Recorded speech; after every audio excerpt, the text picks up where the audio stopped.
What's up? Can you guys hear me? I had some technical difficulties. Can you hear me?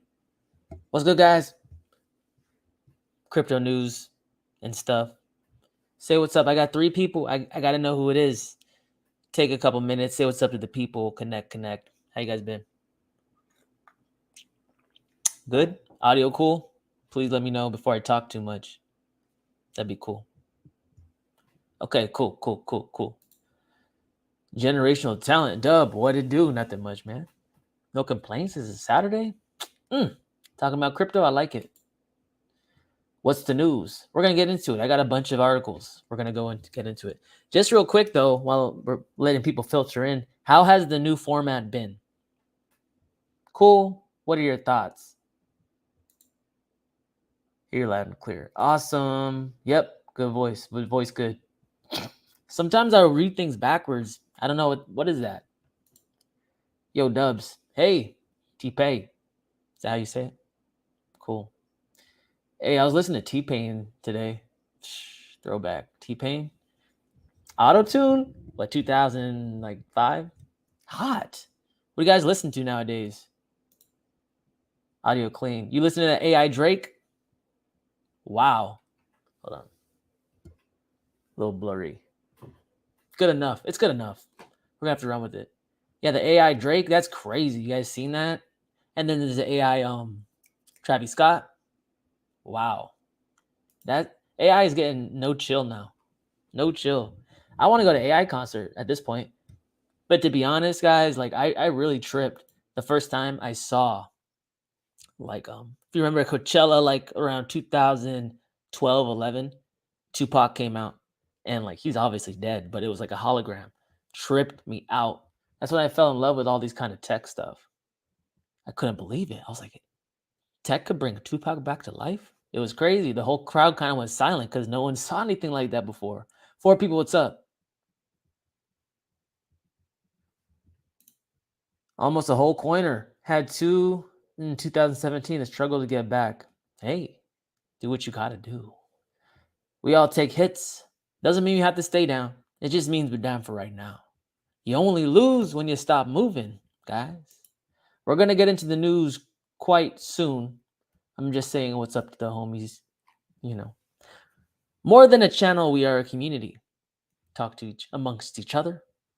I'll talk to you sometimes. The format of this typically goes, though, once you get into it, I go articles, maybe a couple articles, come back, try to catch up. Maybe a couple articles, come back and try to catch up. I kind of preview that to you because people keep complaining. They're like, Dub, I said something to you like 10 minutes ago. I'm trying, man. You see my team? You see my team? My big old team? It's me. 5 people, what's up? Nah, my friends say I'm often misunderstood. You're not backwards, LOL. Okay. Yeah, I just like to read in code, you know? It's called dyslexia. Dang. Is that what it is? Give me a second, guys. It's the first time I'm hearing this. Just kidding. Who cares? Whatever. It's still 50. And for me, big dog. Oh, really? You listen to 50 still? Not still. I love 50. 50 is like when I'm feeling a little gritty, you know? Not in the club. In the club, I'm not feeling gritty. I'm feeling crazy. 7 people, what's good? Just still saying what's up, guys. Let me say what's up to the people. Give me a second. Go get a drink. Kick back. I'm gonna read you the news. It's like bedtime story, crypto version. It's like I'm reading you a bedtime story. That's creepy. I know. We like to keep it light here. A couple jokes. Why so serious? How's your week been though? It's been good? Drink it if you got to. Do whatever you want to do. I don't care. Pill for that. LOL. I'll take a look at that AI Drake. You need to. It actually got taken off of Spotify because I think Warner Music Group like hit him up and like, hey, it sounds like our guy. I mean, but honestly, it's not even written by any of their songwriters. It's not performed by any of the artists, like their likeness. But okay, but the defined likeness then, because what happens with people who sound like Drake naturally? Is that infringing on Drake's likeness? There's gonna be so many legal battles fought now because of AI is on the scene. It's gonna be dope. How about Gucci clone LMAO? Wait, is that a thing?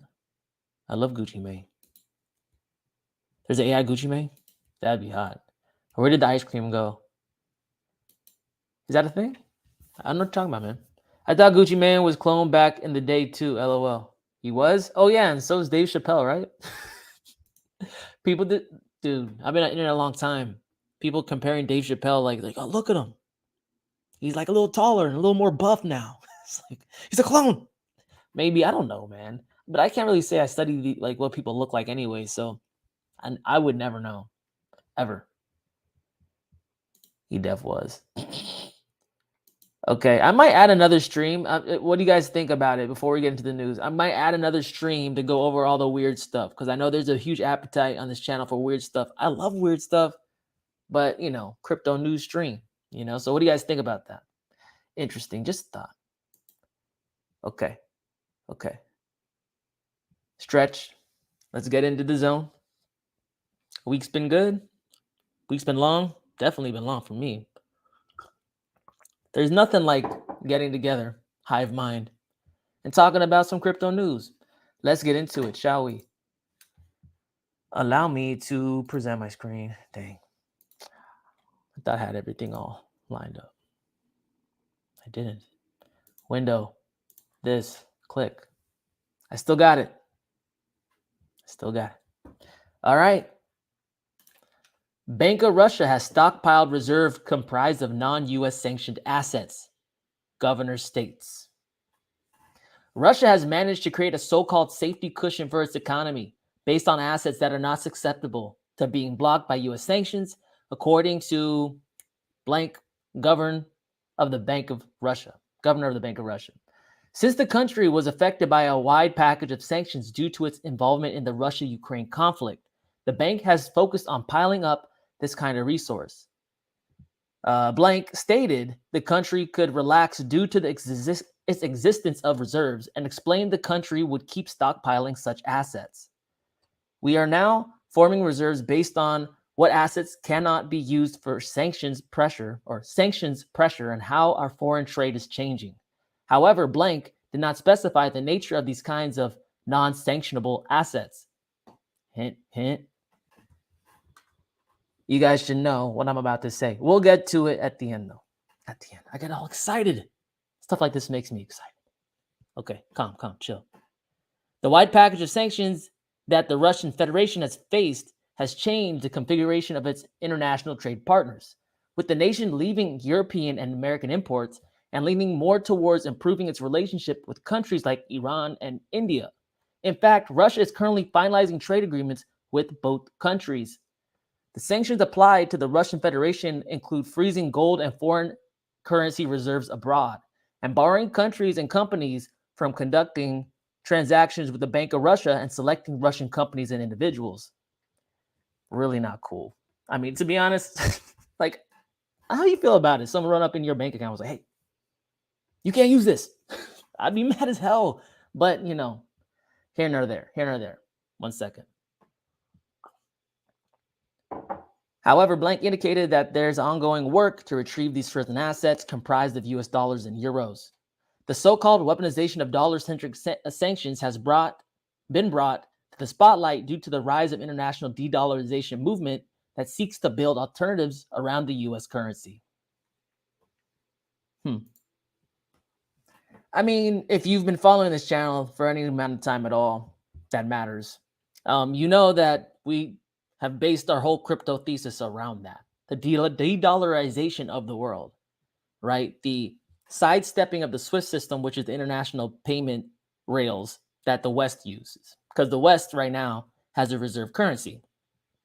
In my opinion, that's about to change. It's going to swing to the east, whether that's a BRICS nation currency or the actual Chinese petro yuan, whatever, doesn't really matter.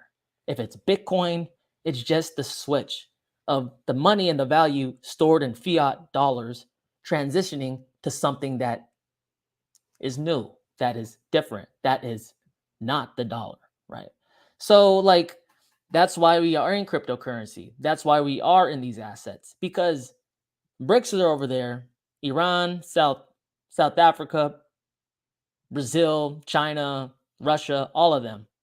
Emerging economies are out there looking for ways to get around these economic chains that are put around their hands by the West. And they don't really care what it is. Like, if you notice, the countries in power are the only ones that are very, I guess, put their nose up at cryptocurrency because they don't need it. It's not necessary. I mean, they're winning already.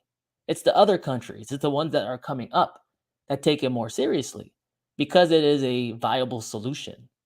I mean, to be honest, it's kind of sad that we got to this point that they have to go to like fringe assets to get financial autonomy. But hey, while we're here, we might as well oblige them.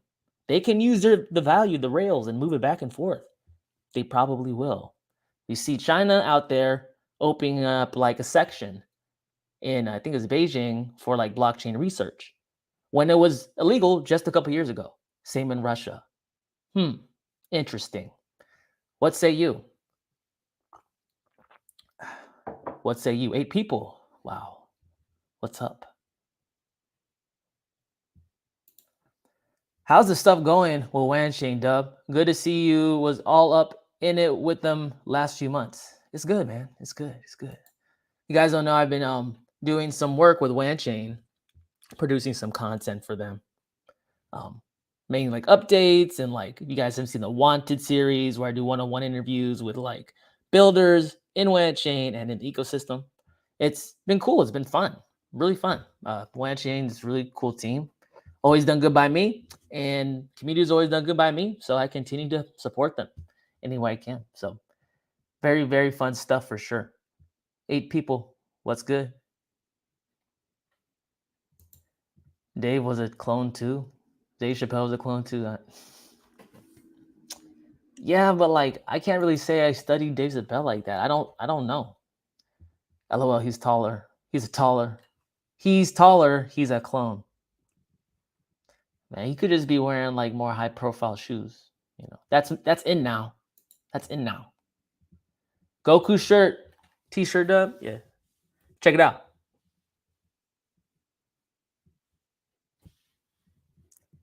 Tell me I'm a 90s baby without saying it, right? But hey, Dragon Ball Z is still around. Still around, son. Hey, Nick, what's up? Hello. I like your Pepe profile pic. Cool. Pepe's been in the news. Pepe's been pumping. You guys buy any Pepe? I actually didn't get any. It's okay. Let's go, Wan. Hey, Wan fam, what's up? Hello. Welcome, welcome. Fire. Definitely fire. All right, guys. New people in the stream. I hop in, engage the community, hop back, do some news. It's a leisurely thing. Grab a drink. We chat it up. We have fun. Welcome, welcome. Let's see. Next one.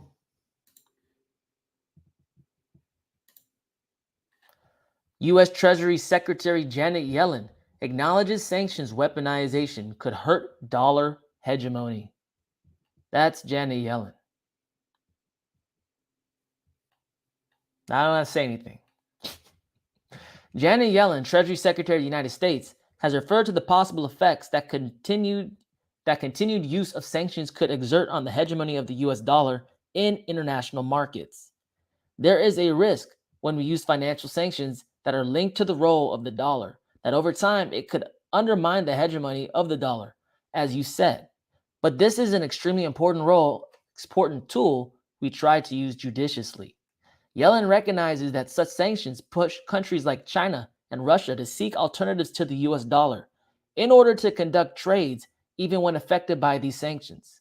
We haven't seen any other country that has the basic infrastructure, institutional infrastructure that would enable its currency to serve the world like this.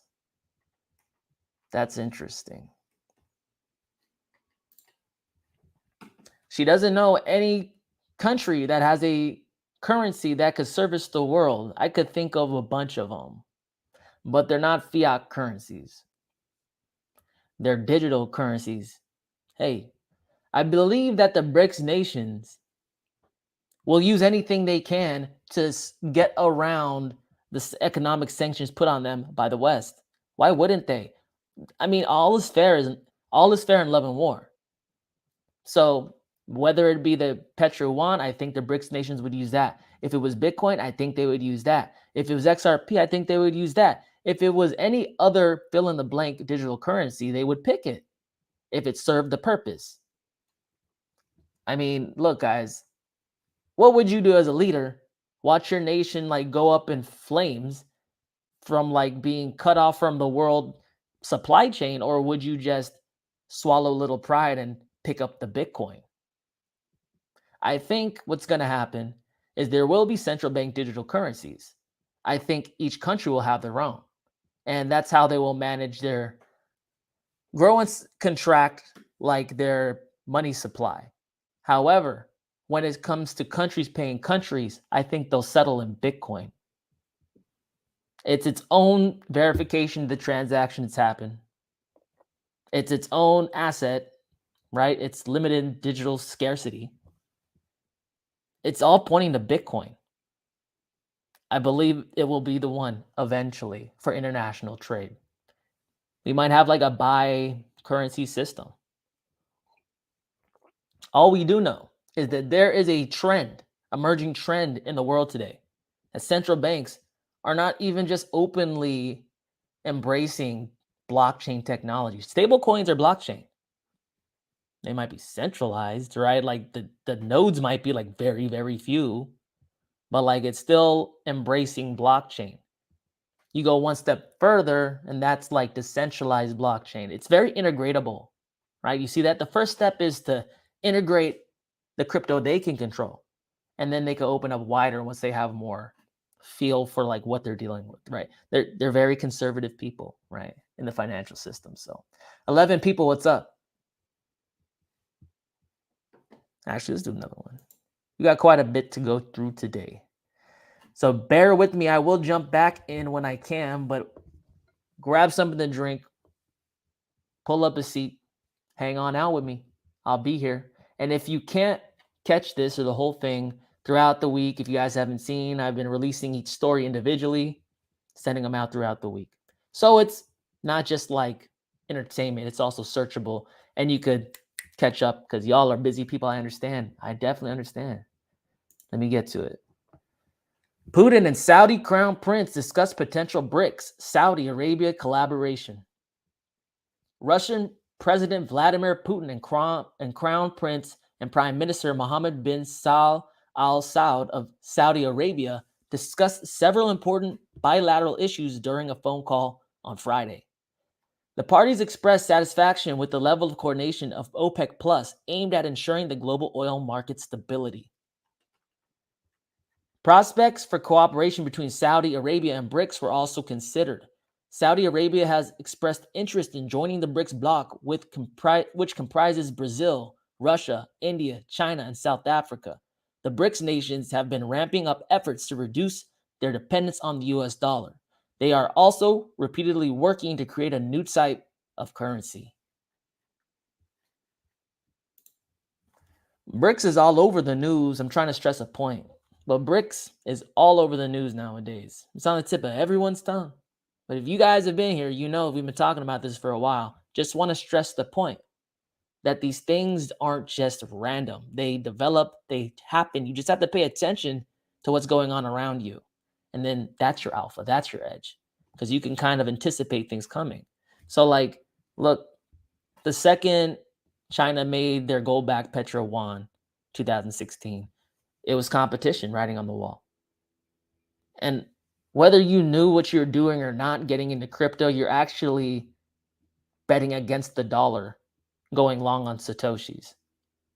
So like this is why macroeconomics and the way trends are moving in the world, macroeconomics like crowd lines up a lot with the crypto crowd, because we all see the same thing happening. We're just coming from different sides of the same equation, right? So look, the BRICS nations are definitely plotting something. They're lining up the oil connections they need, the energy, securing the energy around the world. They're lining up the financial system that they need, or whatever alternative financial rails that they need to buy the goods. They have all the commodities. Like the East has most of the commodities in the world. I mean, this includes Africa, but I feel like Africa would side more with BRICS. I don't know if they're not part of it. I mean, South Africa is. It's not the whole entirety of Africa, but South Africa is. And that's one of the largest economies in Africa. Africa is super rich in natural resources. Russia's super rich in natural resources. Saudi Arabia is super rich in. Do you see a trend here? If they come out with a financial system that rivals the West financial system, the West financial system is credit based, which means you have to borrow money into existence. The East financial system will be commodity backed. You don't have to do that because they have the value within their soil to make it happen. And this, my friends, is why it's an easy choice for the rest of the world. What would you rather do? Go down in an inflating, burning ship, or get on the new cool rocket ship heading to Mars? This shift is not really avoidable because it incentivizes people to make the shift. And that's why it's so unsettling, I guess. What do you guys think about this, though? What do you guys think about the BRICS nations? How do you feel about it? My standpoint is basically you got to get on the train or get on the tracks, I guess. Look, you guys aren't on zero, so you're doing better than most of the world. But it's starting to get down to crunch time now. We've had, a little bit of deflation. Inflation doesn't move in a straight line. Inflation goes up, pulls back. It's a lot like price. You always have like pullbacks, corrections. We've been in a correction. I'm of the opinion this inflation is about to get a lot more gnarly. And last time, gas over here went to $6, almost $7. A little insane. 10 people, what do you think? $10 gas? Wow, man.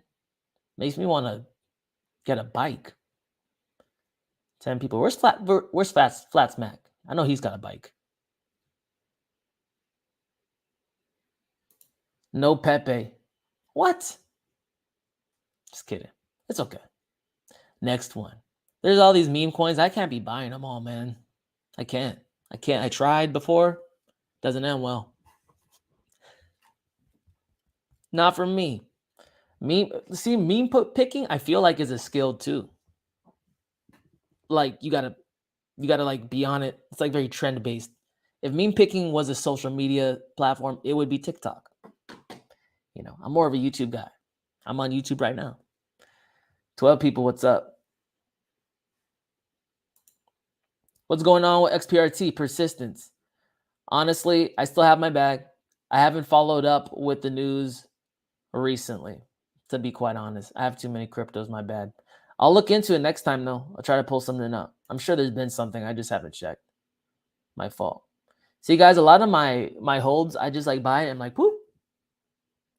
It's back there. It's back there. That's why I make my mind up front. I do my research up front. I fall in love with the coin up front. And I always tell you guys, buy things you like.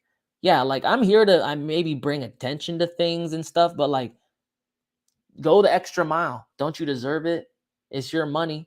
You work too hard to just gamble it away. We don't gamble here. We make informed decisions, right? So like, and doing that work up front and making that informed decision up front makes you have that firm, like solid faith in the project when things look bad. Because it's so easy to just get scared and drop it on the floor. That's why most people don't make money in crypto, But when you do the research and you're like, okay, I'm in it. I bought Bitcoin, I'm in it. 1 year, 2 year, 3 or 4, well, I'm in it. Like you have to like love something like that to make investing easier. And if you don't love it like that, maybe that's saying something too. 13 people, what's up? Is there a mirror coin for gold? Yeah. Pax Gold. Tether Gold. We talked about it last stream actually. Pax Gold, Tether Gold. Go check my thing. There's like gold backed coins, market cap reach 1 billion or something. I did a video on it. Check my channel. But yeah, there's also one from Perth Mint as well. There's a few of them, man. Maybe safer to leverage with gold. Yeah, I mean, if you're doing derivative stuff, yeah, because gold doesn't move like that, at least like crypto. Just got here. Hey, no problem, man. We're just getting started. Just getting started. And please hit the like. Please hit the like if you appreciate what I do here. I never ask for your money. Give me a like. Give me a comment. It helps my video somehow. I don't know. Number go up though, so it's cool. 13 people, what's up? Let's get back into it, guys. Let me get a drink. I'm parched. It's like one of those days it looks cold. You walk outside, it's like humid. And then like sometimes it looks like warm. And you walk outside, it's cold as hell. And you're like, what? One of those days. Let's get into it. Global reserves held in US dollars fell to less than 50%. Official states it has become a toxic currency. You could tell with the X's, that means bad. Let's see. Let's learn about it. Central banks are beginning to diversify their reserves away from the US dollar. A note issued by Eurozone SLJ Asset Management on April 17th revealed that the percentage of the reserves that central banks held in dollars hit 47% during 2022, falling sharply since 2021 when dollars represented 55%. Analysts from the firm explained that this decline in just 1 year is exceptional. Dang, he said exceptional? Like amazing. And marks an acceleration of the predicted erosion rate of the US dollar. The cause, the report states, has to do with the wide package of sanctions that the US government applied to Russia due to its involvement in the current Russia-Ukraine conflict, freezing its gold and foreign currency assets abroad, and putting several key companies on the designated entity list of the Office of Foreign Assets Control, or OFAC. The note explains these exceptional actions have made other countries less willing to hold their reserves in the form of US dollars. BRICS is currently studying an initiative for creating a common currency that will be discussed at the next BRICS summit to be held in South Africa. Russian Deputy Minister of Foreign Affairs Alexander Pankin, I almost said pancake. Whoa. Alexander Pankin criticized this weaponization, noting that more and more countries were increasing their gold holdings while dropping their foreign currency reserves, he stated. These trends show that the US dollar is becoming strong, big, strong, but still toxic for everyday operations. It's not a mainstream trend, but I believe it might become a trend.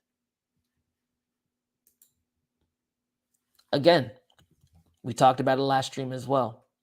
The whole world looked at the Russian-Ukraine conflict in a different lens than people from the United States may have initially, right? I mean, to have your assets frozen for handling what Russia believes. Let's put our mind in their shoes, right, for a second. What Russia believes is in protection of their borders and good for their country. To have all your assets frozen by another entity who's not even involved seems strange from foreign eyes, okay? Because that begs the question for every other country, what happens if I have to do something similar in the future? What will happen to my assets? So it made all these foreign leaders start questioning, are my assets really even mine? Not really, because of United States banking sector counterparty risk. Case in point. So now everyone's wondering and questioning the US banking system. And then there's bank failures in the US banking system, giving them even less feelings of confidence, I would say. So you start to see how the whole world starts to get cold feet, even being involved in the US banking system. And one way to cast their vote to get out of the US banking system is to reduce their exposure to United States dollars and put in other things, euros, yuan, oil, commodities, things that aren't US dollars. Because why? I mean, we haven't been the greatest custodians of the reserve currency status. So, can you really blame them? No, I can't really say with good conscience that I could. And there begs the question. It's an inevitable thing. Whenever you see something and you can understand why the effect it's causing is like happening, it's just going to continue, right? It's like it's the incentivization is there. To stay in the United States dollar is to cause more risk to themselves. And countries are in the business of reducing risk. Like they're very risk adverse. And I wish that this wasn't the case. And I wish the US dollar never is losing its status. I wish it never occurred. But unfortunately, after unchecked money printing from 1917 to now, that's kind of what happens. 12 people, what's up?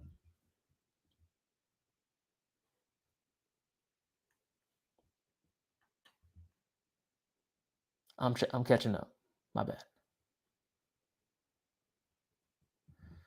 Let's see. Oh, no more. Okay, you guys are kind of quiet today. It's cool.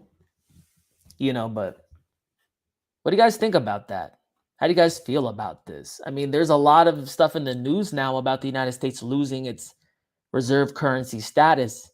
And it's different and it's something we've never heard before. And it's a little shocking when you hear it. But how do you really feel about it? Do you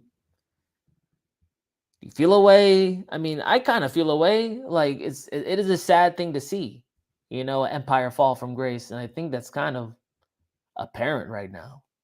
Strange. 12 people.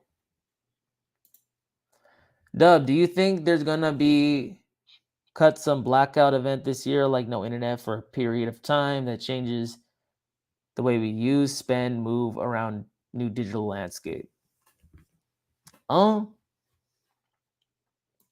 Maybe. Maybe, man. It's possible. It's not like our infrastructure is like new. I mean, there's a lot of countries that have better infrastructure than we have here in America. A lot. So, like, I wouldn't doubt it. Yeah, the internet could go down. Our power grid could go down. You already see, like, it was hot last year, and our power grid couldn't handle it, and states were getting brownouts. Yeah, it's totally possible. Totally. And it couldn't even be this whole planned thing. It could just happen. We could just get a solar flare one day, So.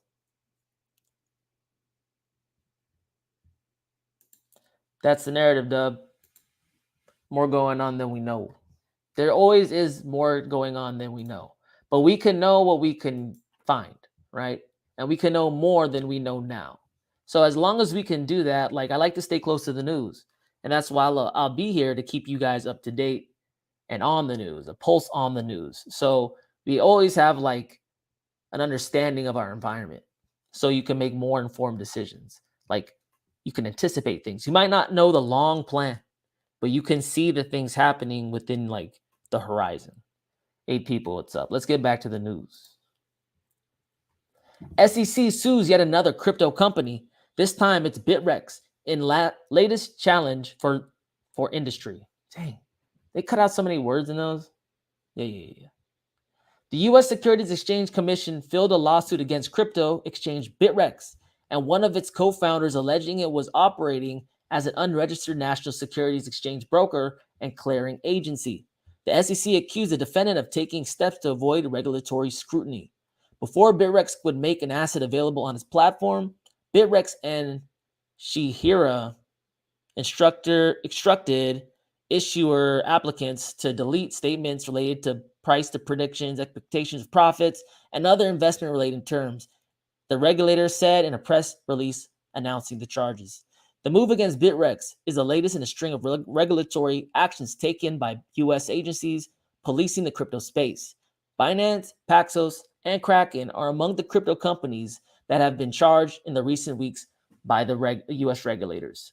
Bitrex Global said the SEC has initiated these proceedings despite the fact that Bitrex Global has no US customers, has never held itself out as doing business in the US with US persons, and has taken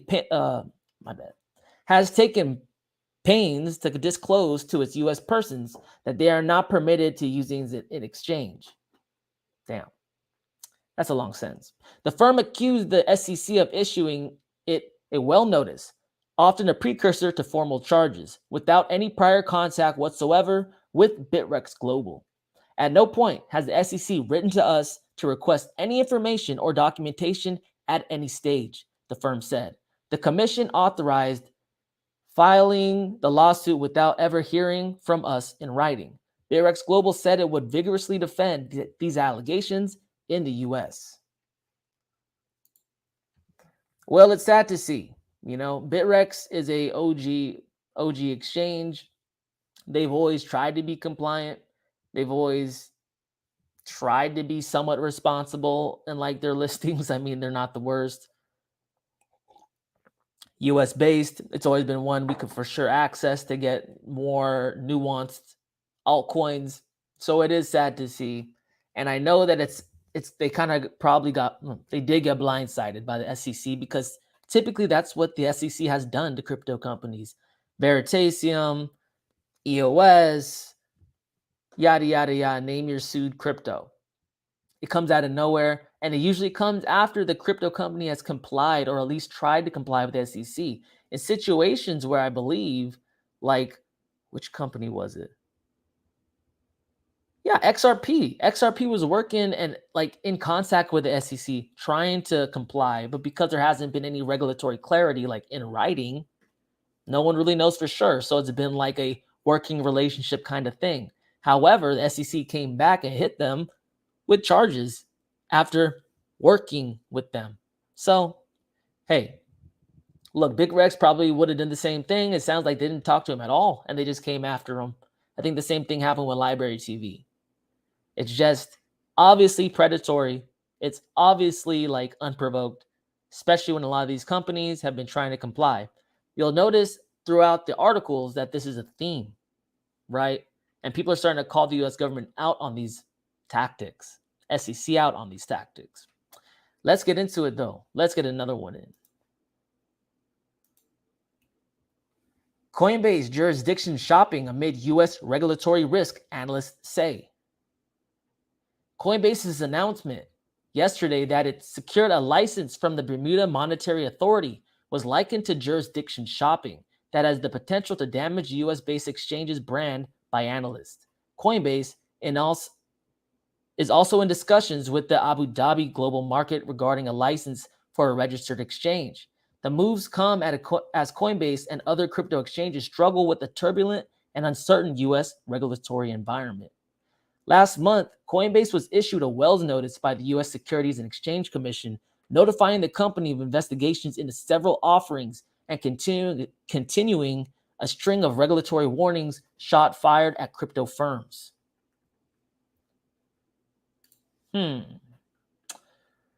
What to think? Well, here's the deal, guys. The theme continues. The United States continues to make it challenging for crypto companies to innovate within their country. But because this is a new technology that has the potential to change the way we transact value in our economy today, hey, people are going to go other places. These companies aren't just going to sit here and stay here and take it, especially if they are good and doing things. So instead of fostering innovation, instead of growing it and becoming a global leader in blockchain development, as they should be concerned with, they're pushing these new companies and talents into other countries. That seems smart, I guess, if you're going for bad outcomes. So you'll see. I have more articles following this, speaking on what other countries are doing instead. And it's not this. It is not this. But hey, can you blame Coinbase for trying to find a plan B? I mean, dang, I remember buying Bitcoin from Coinbase in 2013. They were the only exchange you can buy from. They've been there for a long time. And they even went public. They even went public in the US markets. What's so shady here? It seems like it's really just the SEC. Something's rotten at the SEC. I can smell it. Can't you? Yeah. Smells like Gary Gensler. 12 people.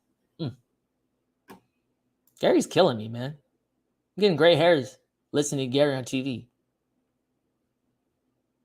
I'm thinking about doing shorts. That was random, I know. I'm thinking about doing like shorts for this channel. New ones. I used to do a couple of them. I'm gonna do a few of them. Probably like videos of the actual like news event. Maybe reaction. Maybe I'll throw my phone or something. I don't know. What do you guys think? Let's see. Next one. A little more like, lighthearted. It's good. It's good news, guys. EU lawmakers approve world's first comprehensive framework for crypto regulations. Lawmakers in the European Parliament have approved the world's first comprehensive package of rules aimed at regulating the cryptocurrency industry. The EU Parliament voted 517 in favor and 38 against to pass the Markets in Crypto Act, or MICA. The legislation, which seeks to reduce risk for consumers buying crypto assets, will mean providers can become liable if they lose investors' crypto assets. The rules will impose a number of requirements on crypto platforms, token issuers, and traders around transparency, disclosure, authorization, and supervision of transactions, the EU Parliament said in a statement Thursday. Platforms will be required to inform consumers about the risk associated with their operations, while sales of new tokens will also come under regulation. Stablecoins like Tether and Circle's USDC will be required to maintain ample reserves to meet the redemption request in the event of mass withdrawals. Stablecoins that become too large also face being limited to 200 million euros or 22 million in transactions per day. The European Securities and Market Authority, or ESMA, will be given powers to step in and ban or restrict crypto platforms if they are seen to not properly protect investors or threaten markets' integrity or financial stability. MICA also addresses environmental concerns surrounding crypto, which firms forced to disclose their energy consumption as well as impact of digital assets on the environment. What do you think about that? I think it's good. I think it's good that there's a place in the world that crypto companies can go to and be made legal, a major economies that crypto places can go to, be made legal, set up shop, and they have the protection of that country. And it's defined, and it's clear, and it's communicated, and people know what they have to do. And I think it's a big win for crypto companies trying to grow when they're being stifled within the United States. I'm all for it. Why not? I mean, US isn't helping itself at this point, to be quite honest. But with that said, there is something I'm not crazy about. And you'll notice with these lawmakers and these politicians and people in power, they'll offer you something good and then give you something in the other hand too. That's not as good, right? What wasn't good in that proposed bill, or I guess it was passed, right? Yeah, it's passed. Okay, look, they said right here, oh no. Damn. Oh wait, I didn't even finish this. I didn't even finish this. My bad. Yeah. Consistency. I got too excited. Consistency and implementation around the EU will be key in providing crypto companies with the operational clarity to fuel innovation across Europe and guard against unwitting fragmentation of single market, withhold told CNBC via email. The Parliament also cleared a separate law which aims to reduce the anonymity involved in transfers of cryptocurrency like Bitcoin and stablecoins. Voting 50, it doesn't matter what they voted. But listen to that. This applies to the so-called travel rule, which requires financial companies to screen, record, and communicate information on both sender and recipient to crypto transactions to help combat money laundering. Transfers between exchanges and so-called self-hosted wallets owned by individuals will need to report the amount top past 1,000 euro threshold. Basically, you can only sell $1,000. What? A contentious issue for crypto enthusiasts who often trade digital currencies for privacy reasons. So like I said, it's good. Companies can grow, define criteria of what they need to hit to set up shop. Beautiful. Love it. Connections of big economies. Great. But on the other hand, you got to tell me, even from exchange to self-hosted wallet, how much is going past $1,000? It's mimicking the banking system we have today. Do you see how they're infiltrating this beautiful technology? RIP? No, not RIP yet. But look at the stranglehold. And just when they figured out how they're going to regulate it, we made sure it's possible. They got their quants to get back there, their tech people to get back there, figure out what's going on, make sure they can like stop any way to go around their system. And once they've controlled it enough, they bring out standards to allow the people to build. Because they're not going to let them build without having control. What do you think all these years were about? Slowing down the industry, raising interest rates. Man, if they didn't raise interest rates when they did, crypto was about to boom hard. Better believe that. Okay? Like that, they're fighting it right now. This whole thing has been the financial system, traditional finance fighting the new economy. And people think all these things are not connected. Interesting. 6 people, what's up?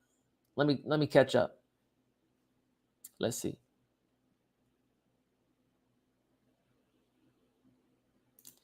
They're going to trick us civilians again. Oh, with Bitcoin? Yeah, you guys don't know. Back in the Great Depression, when they did like the economic reset, they revalued gold. They put it from $20 to $35. They made it like illegal for citizens to own gold except a certain type, right? And if you didn't have that type, you had to give your money, like your gold, into the government. You got $20, and overnight they revalued it to $35. You're referring to them doing that with Bitcoin as well. 7 people, what's up? They very well may. They very well may. They keep kicking that global regulatory can down the road. One day we'll wake up and they will flip the switch. Yeah, it's all lining up their timeline.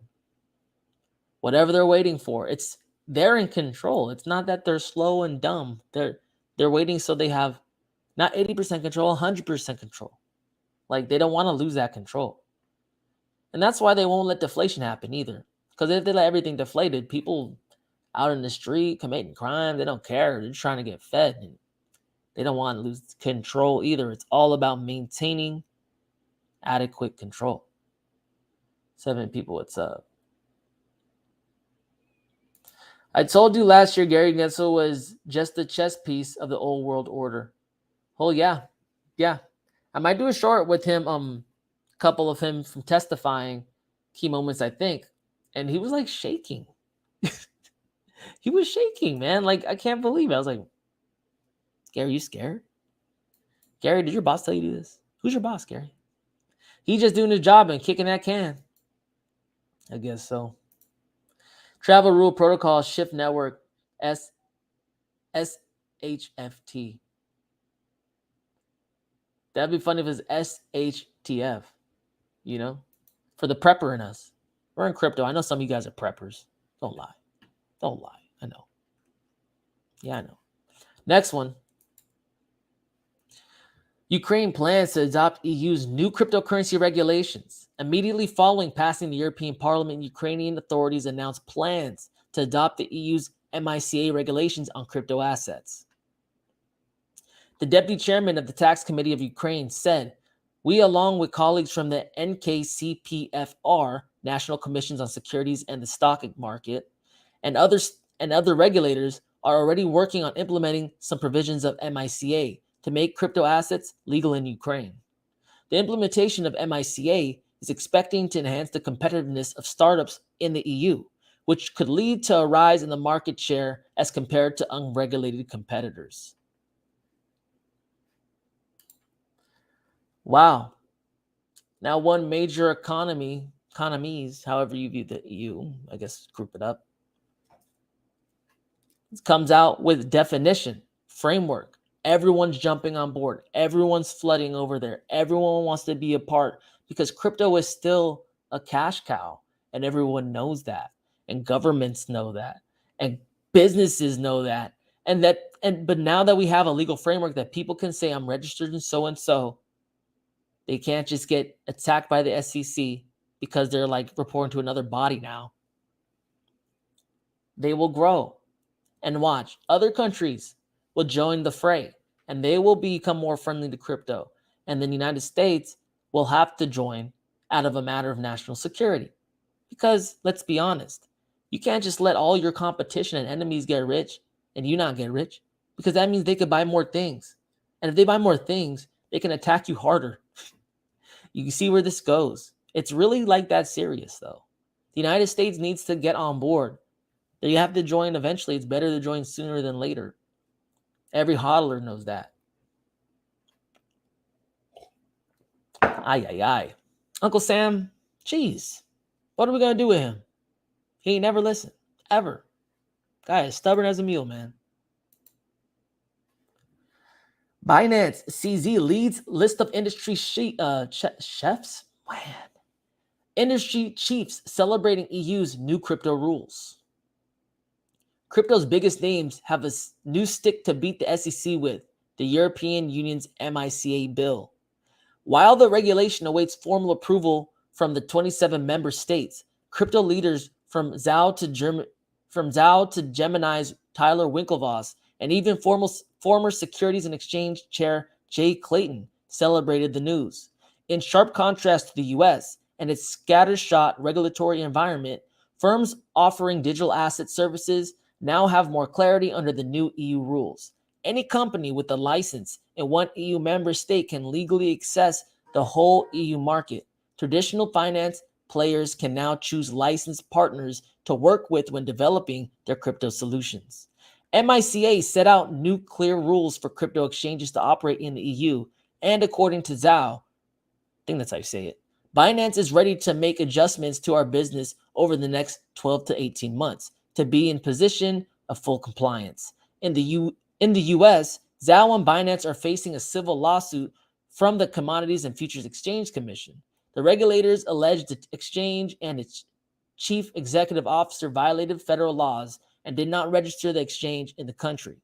Europe is trying to figure out how to bring crypto into the financial system, whereas the US policy is on keeping it out of the system, said Clayton, who now is senior policy advisor at law firm Sullivan and Cromwell. Hey, like I said, countries are celebrating it. Exchanges are celebrating it. Like we have Coinbase looking into it. Did I tell you that? Maybe. Coinbase is looking into it now. Binance is looking into it now. And a lot of other ones will too. It's crazy. Bitrex probably is already looking into it. Like, this is going to be a spark that starts the fuse. And when the fuse gets to the end, it's going to be like boomtown for these economies. Now, you need to get in a crypto first so you have a larger percentage of chains. That's how you make the most money when the money starts to flow in. And these countries are starting to line up at the tap. The game is on. It's on. And I think this is a catalyst. And we could tell by the reaction we're seeing within the space. This is why we stay on top of this news. Stay close to the news, you make more money, I promise you. If you stay close to the news, you make more money than if you didn't. That's for sure. 8 people, what's good? Let's get another one in, though. Gary Gensler refuses to answer if ETH is a security, SEC hearing. SEC Chair Gary Gensler said the SEC considers Bitcoin a commodity, but refuses. Just bit my freaking tongue. Dang, man.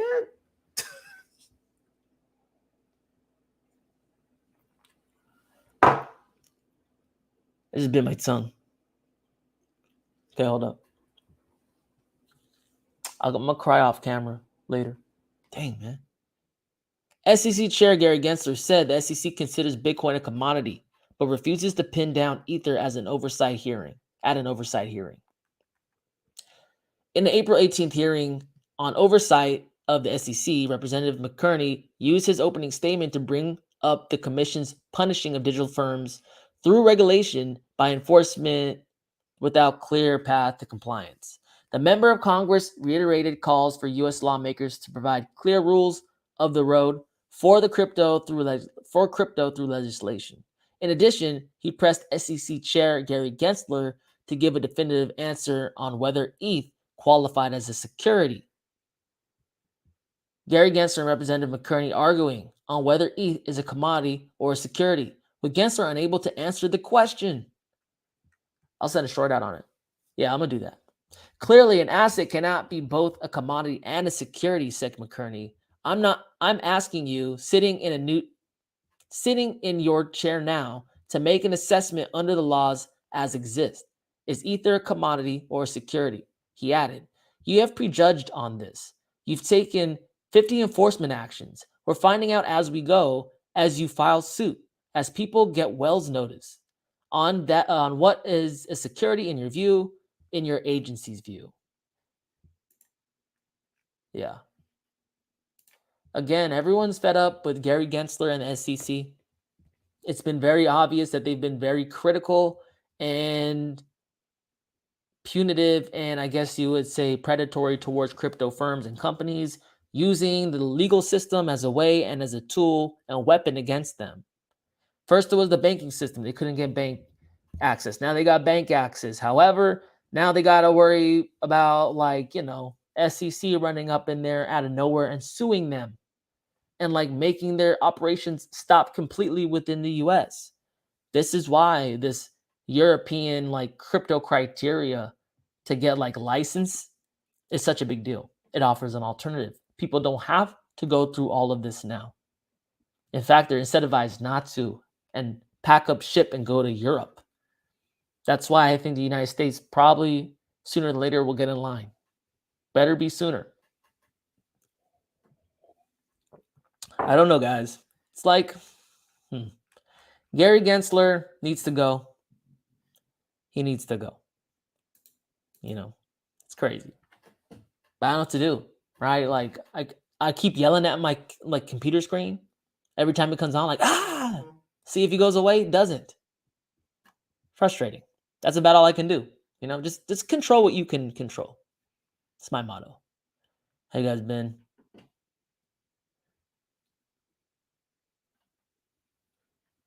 Let's see.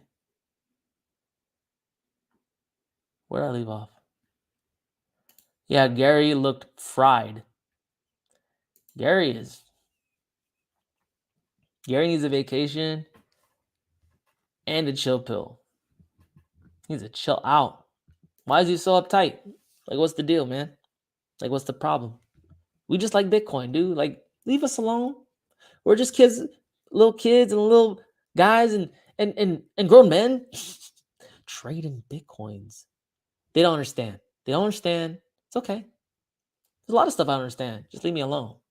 Let me do my thing. Let me trade the Bitcoins. And women too. Shout out to my women crypto peoples. Shout out. I love it. I just love crypto peoples. 8 people. Wait, Gary's time is short and they're waiting for this for his soon coming. What are they waiting for, man?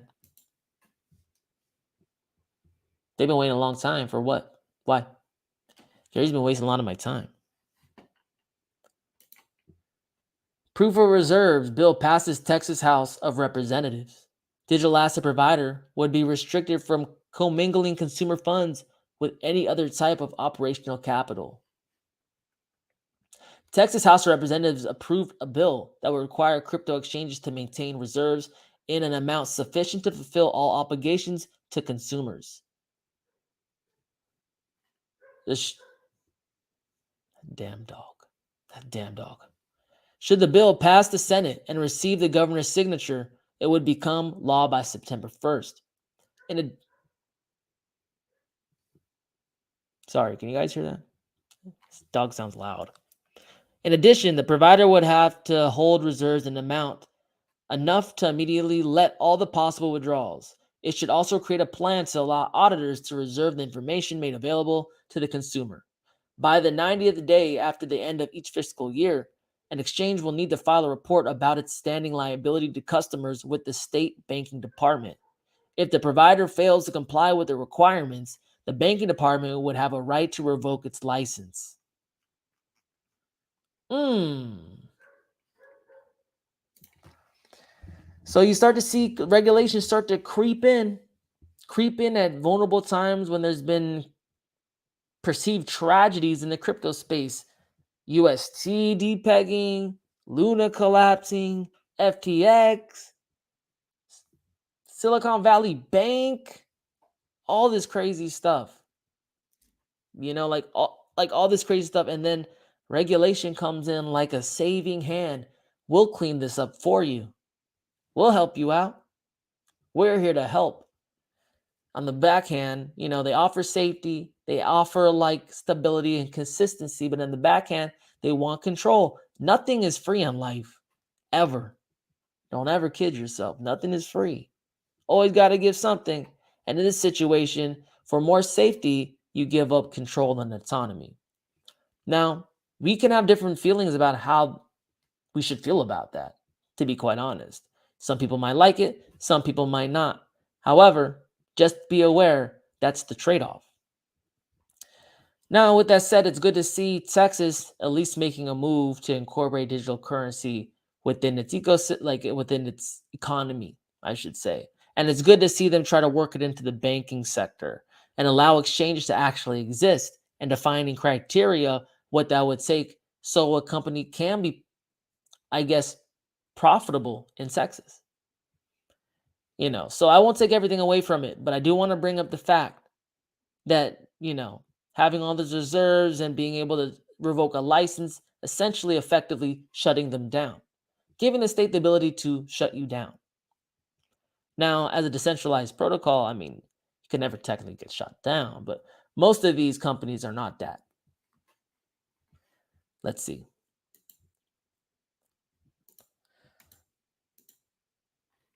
Oh, yeah. And Gary's back at it again. Gary is a talk of the town right now. He is on everyone's tongue. Case in point. U.S. lawmaker introducing legislation to remove SEC chairman due to a long series of abuses. Dang, man, he just is so mean, dude. Look at him. U.S. Congressman Warren Davidson, Republican of Ohio, I think, has revealed that he is introducing legislation to remove the chairman of the U.S. Securities and Exchange Commission, or SEC. To correct a long series of abuses, I'm introducing legislation that remove the chairman of the Securities and Exchange Commission and replaces the role with an executive director that reports to the board where authority resides. Former chair of the SECs are ineligible. Dang. Hester Pierce published Friday. Today's commission tells entrepreneurs trying to do new things in our markets to come in and register. Pierce wrote, when an entrepreneur finds that they cannot, the commission dismisses the possibility of making practical adjustments to our registration framework to help entrepreneurs register, and instead rewards their good faith with an enforcement action. The pro-crypto commissioner, who is also known as in the space as Crypto Mom, further stressed, today's commission treats the notice and comment rulemaking process not as a conversation, but as a threat.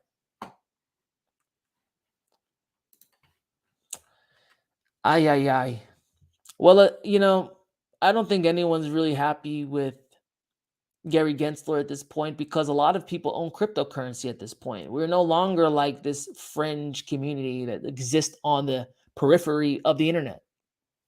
We are in every household, or at least every neighborhood. You know, there's Satoshis everywhere now. Third world, first world, North hemispheres, South hemisphere. The Bitcoin network is really decentralized at this point. It's more places than you would probably even think of. And with more holders comes more people staked, emotionally staked, invested in the ethos of decentralized money.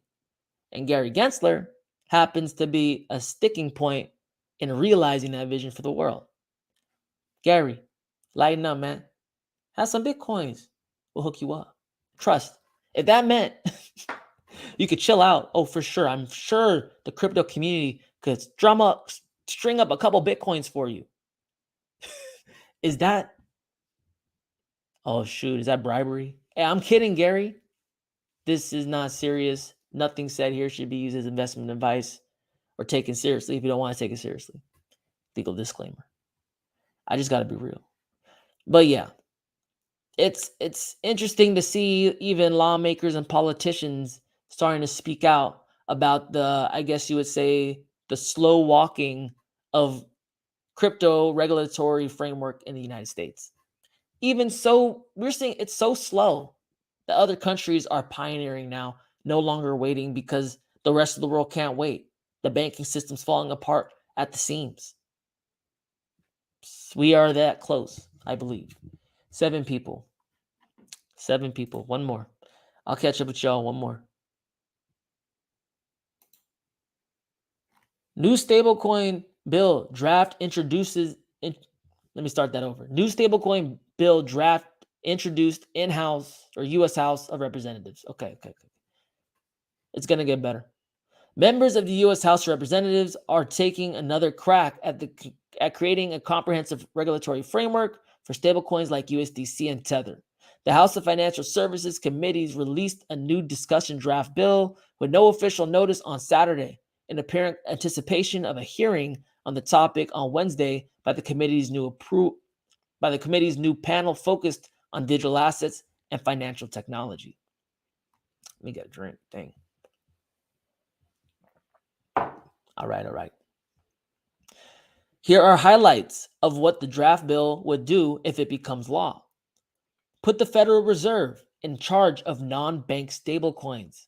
The U.S. Central Bank would approve and regulate non-bank companies like Circle and Tether that currently issue or want to issue their own stablecoins in the U.S. credit unions, and banks that want to issue their own stablecoins could do so with the approval of the main financial regulator they fall under, the National Credit Union Administration, Federal Deposit Insurance Corp, or Office of the Comptroller of the Currency.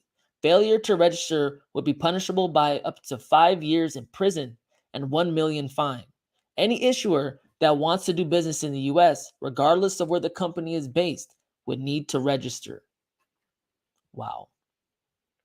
A temporary ban on new stablecoins without fiat backing. The new draft bill includes a 2-year ban on stablecoins that aren't backed by hard assets, and it directs the Treasury Department to lead a study on the topic of such endogenously backed stablecoins.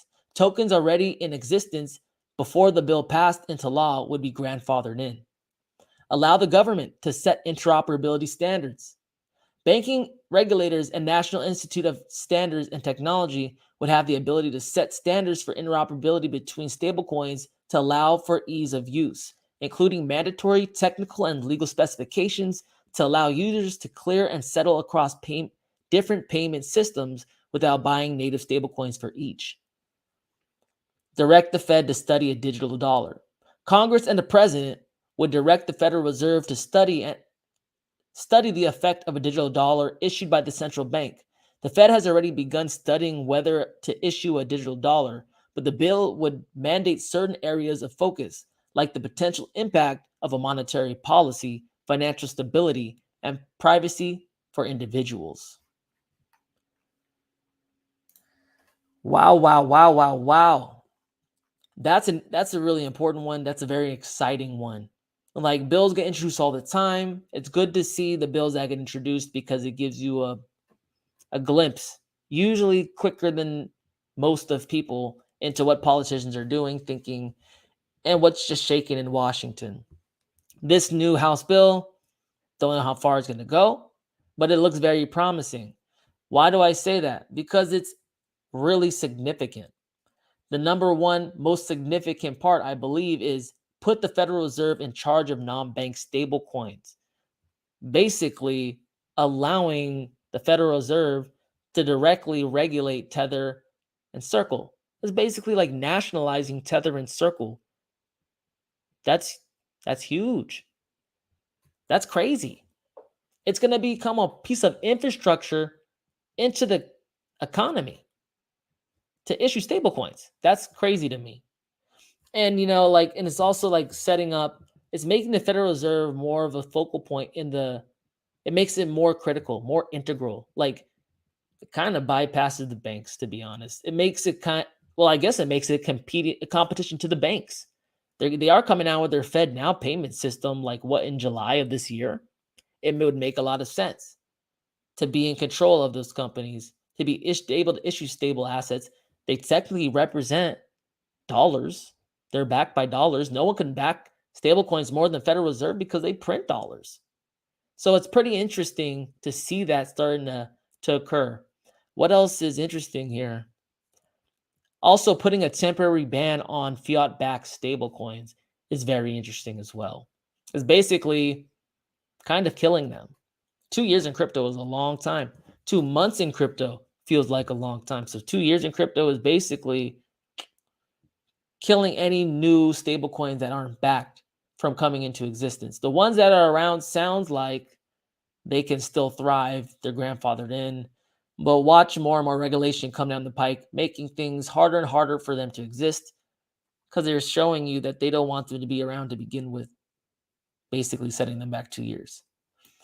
Yeah, interesting. We got to keep eye on that more. But now we're seeing talks of crypto being integrated into the United States economy and its financial system. From the financial system, super, super significant. This is a trend you must watch.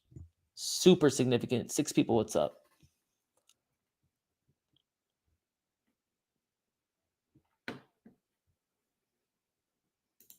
You got to pay the piper. Always. There's nothing that's free. Never free. One second. Oh, damn. It's too far. Ran out of water. Damn. Let's see. Hour 12 in? Okay. Let's keep it moving. Crypto influencer BitBoy ditching FTX court date for Bahamas cruise. Things are so nasty between BitBoy crypto YouTuber Ben Armstrong and the class action lawsuit suing him that Armstrong is due in court on Thursday, or 2 days ago, to answer for alleged bad behavior. Armstrong is long-awaited BitBoy branded crypto cruise to Bahamas. Armstrong is on a long-awaited BitBoy branded crypto cruise to Bahamas. He intends to skip the hearing despite a judge order that he's to appear in person to address his legal or alleged harassment of Adam Moskowitz, the lawyer who filed a case against him. I will not be there in person. Armstrong told the block via text message on Wednesday. The $1 billion class action case is the latest crypto drama to play out in a federal courtroom after the high-flying crypto exchange FTX crashed and burned last year. Adam Moskowitz is literally a walking piece of human garbage. Quote, Ben Armstrong. Hey, I did a video on this last week. Did pretty well. I didn't know this was going to happen. This is like the gift that keeps on giving, man. Like, BitBoy Crypto, he's sticking to his guns. He's doubling down. He said, I'm going to go into court. No way, no how. I'm going to my cruise. And I was watching on Twitter, he was posting all these pictures of him like having a blast. Look, like, I can't say it's the smartest thing to happen, but at least it's funny to watch, Hey, have fun, Ben. Have fun. Contempt of court is probably like the judge. The judge has to do something. Like, put yourself in the judge's shoes. You have to do something. Like, the guy is like trolling you on the internet. What do you ask him to come? We will see. We'll talk about it next week too. Probably this is like a crypto like sitcom. Yeah, they should make an NFT show about this. I got a million ideas. 7 people, what's up? Ben can't win a fight with a guy with a last name like that. That might be true. Hey, but look at my last video I did last week. It's on my channel. It has Bitboy on it, on the thumbnail. And he was saying some crazy stuff. Now, I will say, he was saying some crazy stuff regarding threats, alleged threats. And I will say everything in the video is alleged. It's not proven until proven in the court of law. It hasn't happened yet. But like, he was saying some crazy stuff. Like, he was saying like death threats or like at least harm threats and like daily kind of just harassments. BitBoy's response to that has been, that wasn't me, that was a member of my team. I guess they can't really like prove that it wasn't him, so like that's interesting. But this whole thing, this whole charade that's occurred isn't really helping BitBoy's case in the eyes of the judge. It's not like he's being forthcoming. It's not like he's kind of being disrespectful about it, to be point blank, period. And it's kind of like, I don't know. I'll leave it there. 6 people, what's up?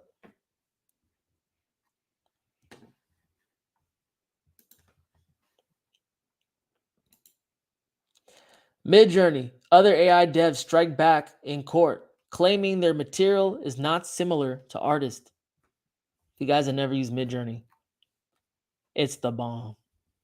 The response by the artificial intelligence firms raises questions about how copyright law principles such as authorship, infringement, and fair use will apply to content created or used by AI.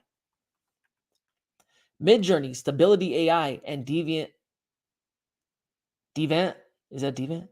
Art issued a response on April 18 to a group of artists who accused them of extensive copyright infringement. The artists claimed that these companies had used their art to work in generative artificial intelligence systems without proper authorization.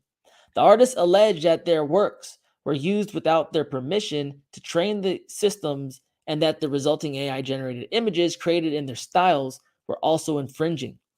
Stability AI, a deep learning text-to-image model AI company, argued the artists failed to identify a single allegedly infringing output image, let alone that is that's substantially similar to any of their copyrighted works.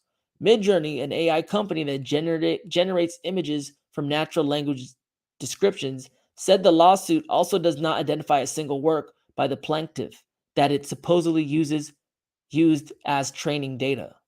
Okay. Interesting. There's possibly a possibility of AI programs infringing copyright by generative outputs that resemble existing works. In accordance with United States case law, copyright holders can establish that the outputs produced by an AI program infringe upon their copyright if the program had access to their works and the resulting outputs are deemed substantially similar.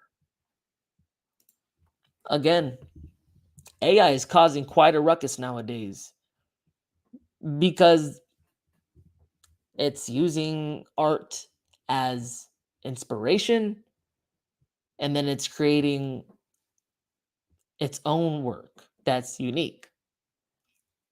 Begs the question, is all these legal gray areas, where does that fit in terms of copyright law? And we're going to be learning this for the first time, and all these court cases are needed because they'll be foundational and it's going to be very interesting. But it has a very big impact on, I guess, the evolution of AI moving forward, at least in the United States and even beyond, right? Because there's a whole bunch of, with AI and if they've actually achieved sentience in these AIs, something that can think and aspire and think of things that were not put and like learn, then okay, then begs the question, There's all these other questions legally, ethically, morally that we must think of. Do AIs have rights? Should they have working hours? Like, with intelligence comes responsibility for both parties, So we're going to be learning all these things with AI, and just the low-hanging fruit happens to be the generative art platforms like Midjourney. I love Midjourney, by the way. Very awesome tool. You guys should definitely get in there and check it out. It's the future. But yeah, we're gonna have to hash this one out. I don't know the answer to this one, and I don't think anyone really does. It's gonna be proven through exhibits and testimonies and long drawn out court cases. We'll see. What do you guys think? Dub is live. Hey, Zeke, what's up? How you been? Doing good? Nice. Midjourney was quite the software once I gave it a go. Yeah. Yes, it is. It's very concerning. It's so concerning for some professions, man, like graphic designers and like illustrators. Wow. And it's fast. And it's nothing like a human, right? It doesn't complain. You say another iteration. I'm not knocking like any human artist. I'm just saying like it's to like a speed and a convenience that is just like you don't get with not working with AI. It's wild. Once you find out like it's creating fire image after fire image, God, it's doing it forever. Usually, as like an art, I gotta take a break, man. My head hurts. I gotta stop. Take a break. Your eye break. This thing don't care, man. It's crazy. 8 people. What's up? Yeah, I'm a graphic designer, so I'm screwed. No, you're not. You gotta learn how to use it. You gotta adapt. You gotta learn how to use it to speed up your design. Learn how to prompt it better. Like, you gotta use it as a tool. Is those that won't like learn the new workflow that will fall to the wayside, because once you adapt it into your workflow, just parts that were hard just are a breeze. It's like, I think right now the play is to learn the different AI products. Follow my in my Telegram group. Make sure to click the link. I think it's in description or somewhere. I have a Telegram group, and I'm sharing like Twitter threads of new AI products coming out on the market. And there's like, I think the other day there's like 22 in a day. They're just coming out ever since OpenAI open sourced ChatGPT's source code. So just popping out. It's like a gold rush right now. Whoever can find the best ones, learn how to use them the best, string them together, is going to be the most profitable. That's some alpha for you. 6 people, what's up? You're right, G. Yep. You got to adapt, baby. Got to. Musk to launch Truth GPT. Says Microsoft-backed ChatGPT is trained to lie. Elon just trolling everyone all the time.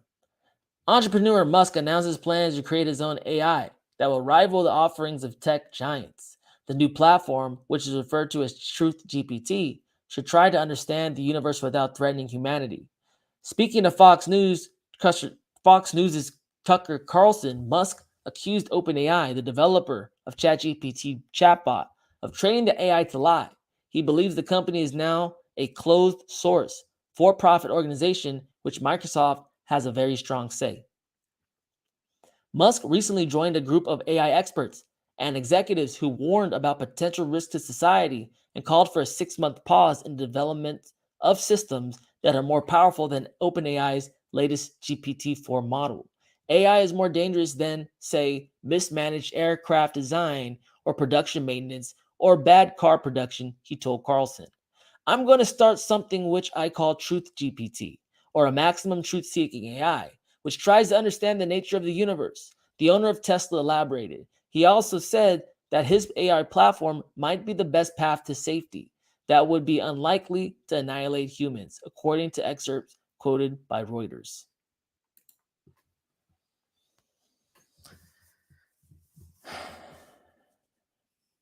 Let me take a second, man. 2023 is just too crazy, man. I can't handle this. Sometimes I'm like, what am I reading right now? Okay. I'm back. All right. Elon Musk is out here. He's already trying to dig like holes under LA so he can drive straight to SpaceX from his house. He's already sending stuff up to the moon and relaunching it and like landing it. He's already doing electric cars. He's already putting chips into someone's brain to connect them to the internet. And now he wants to make an all-knowing, benevolent AI. Hey, too much. There's too much stuff going on here. And he loves Dogecoin. Okay, seriously though. Him and a bunch of tech gurus came out on the scene a couple weeks ago and signed a petition to slow down the development of AI, citing that it's moving at an accelerated pace. It's one of the most adopted technologies ever known in human existence, and to control it, because essentially this thing can get smarter than us and enslave us, like without us even knowing. Like, it's good to know what you're dealing with, slow it down. I tend to agree, but I doubt it will happen. You know?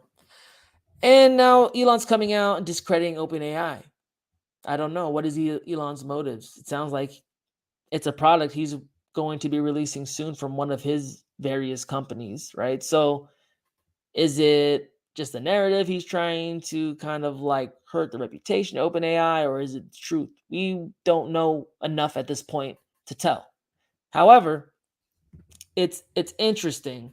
It's interesting to introduce to the mass consciousness that AI could lie. And you need to be critical of the information getting told to you, because it's very different than a search engine, right? It's a search engine that only shows you one link all the time, and doesn't give you the source unless you ask for it, right? So you need to be critical about the information given to you, because there can be parties, and depending who developed the AI and trained the AI, who could tell to give you things that maybe aren't a lie but aren't 100% true, or omit some things. So good one for the whole of society to chew on and think about the implications of AI in our daily lives and the information we consume and the source of which we're using the AI from. So interesting. AI is going to be a huge trend moving forward. And I think it'll tie into crypto. Because as you know, I believe crypto will be the currency of which humans interact with AI. And train and pay it to do things, make your life easier, streamline things, automate companies, do it all, man. 8 people, what's up? Elon will save us from AI. That's the narrative we're supposed to believe. Yeah. Okay. Look. This guy's gonna fill the sky with satellites streaming around us 24/7, so we can have 100% internet access. Then he's going to make an implant that goes in your brain to connect you to that internet. And now he's making a benevolent, all-knowing, truth-seeking source of the universe AI that he could feed into your head through that ever-prevailing internet. That's just a conspiracy. It's not for sure. It's alleged. This is just speculation, not defamation. This might not be true. I have no evidence supporting this. I'm just observing. Forest blue smiling. Forest blue smiling. Hang pink waving. Face blue smiling. What? Huh? Let's get to that last one, though. Former U.S. President Donald Trump launches second NFT card collection. Wow. Just wow. Oh. Okay. Trump is back with a new NFT collection featuring 47,000 digital cards minted on Polygon. His first NFT collection, launched in mid-December 2022, sold out within hours. The card's value performed well on secondary markets and also surged following Trump's indictment by Manhattan grand jury. On March 30th, 2023, Trump was indicted with 34 felony counts of allegedly falsifying business records related to ostensible payments to adult film star Stormy Daniels. Trump pleaded not guilty, and his legal team also requested a spring 2024 trial. Truth Social, whatever. Each car features a unique pre-assigned rarity. Customers who purchase 47 of Trump's NFTs will have the opportunity to dine with the former president. In a Truth Social post, Trump said, "I am pleased to inform you that, due to the great success of my previously launched digital trading cards, we are doing it again. Series 2, available right now." He also pointed out that he kept the card pieces consistent despite their success in the secondary market. I hope everyone notices, and I'm sure the fake news won't. He never quits, dude. That I'm leaving the price of the trading cards the same as last time, even though they are selling for many times more. It's called the market, and sold out almost immediately because I want my fans and supporters to make money and have fun doing it. Trump said I could have raised the price much higher, and I believe still would have sold well, with a lot more money coming to me, but I didn't choose to do so. I would be given no nice guy credit.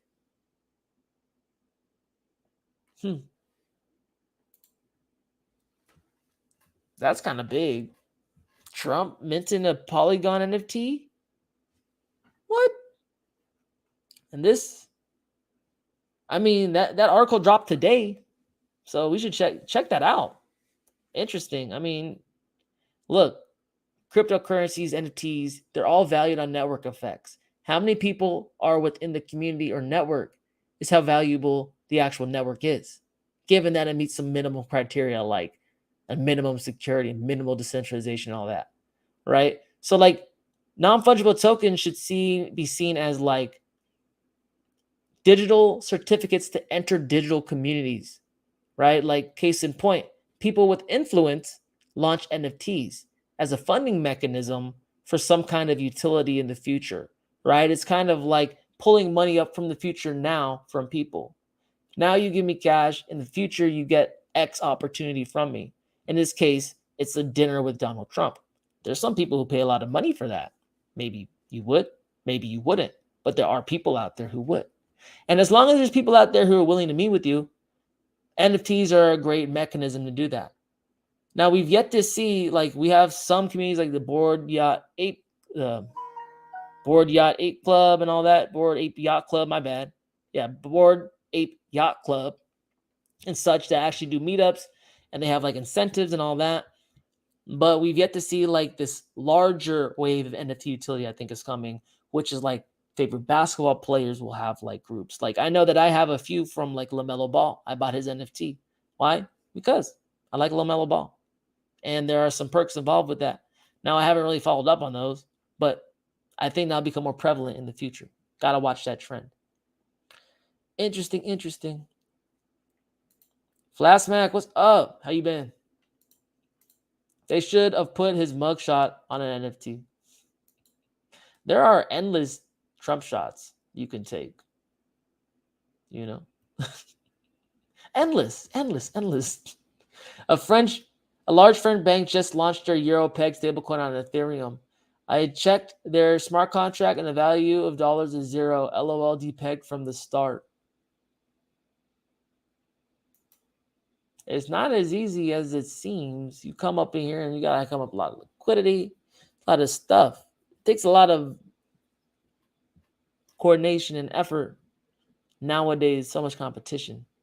When Bitcoin was around, it was just like a couple of GPUs, then a little more, then a lot, then ASICs. Like, you know what I mean? So if you want to do it straight from the jump, if you want to cut down on the time, gotta pay. And some people underestimate that cost. They could use NFTs in the election process, and each voter get their own NFT to choose their new master.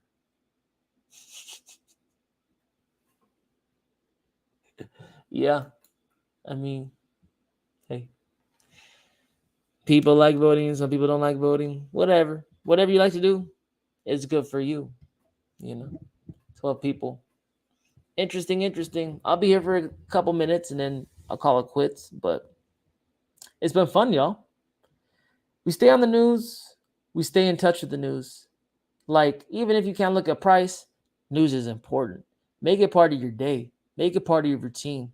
You wake up a little early, start consuming some news. Even if you're like, I like to put my YouTube, I have YouTube, was it Prime? Where it gets rid of the commercials. Because then you can just use it as this like learning mechanism. You can turn it off when you're into like brushing your teeth, you're listening to stuff. Always stay up on the news. It gives you that edge. Because when people look at price, they kind of forget that price isn't the predictor. Like news causes price like price increases and stuff. Like fundamental things cause price action. Price action is usually a byproduct, So we like to still look at the source. And if we could stay there sooner, like a lot of these bigger channels, I mean, some news is not like that new, So like when I try to pull like today or as close today as I can. So the next week can serve us well. We can know maybe a week in advance. Hey, I mean, guys, trust and just knowing more. Like you'll know when people are like spouting bull because you read the article and you're like, oh, you can't read that. A lot of people in crypto sound really smart. They sound really smart. 9 people is good. Yeah, for sure. And I like doing it. I love reading news. Like, I just love crypto news. It's so crazy and random. There's Snoop Dogg on one. Got Trump over here. Really? Like, it's crazy. It doesn't get any better, man, And I remember when I first got into crypto and I had like some channels who just read news. And it was such a vibe. It was a vibe because I'd be coming back from work, hard day at work, and I just turn it on. And like I didn't have time to look it up, but I had someone to like present it to me. So like that's why I do the videos too. Because I know like sometimes these streams are cool, but they're long. So if you miss it, no worries. Catch a video. 10 people. Thanks for coming back on the said dub and bringing the heat. No problem. A couple changes to the channel. Not too many, but I think they were needed. I learned more about good content. I learned more about YouTube. Course correct. You never lose if you try. 11 people. Well, it's been fun, guys. Just be on the lookout. I'll start dropping this stuff starting Monday throughout the week as I've been doing about 3 a day. So we'll keep it going. Just do me a favor when you see my videos, give me a thumbs up, give me a comment. I never ask for your money, but I do appreciate your likes and your engagement on my videos. Until next time, guys, it's been fun. It's DubDigital. Talk to you later. Peace.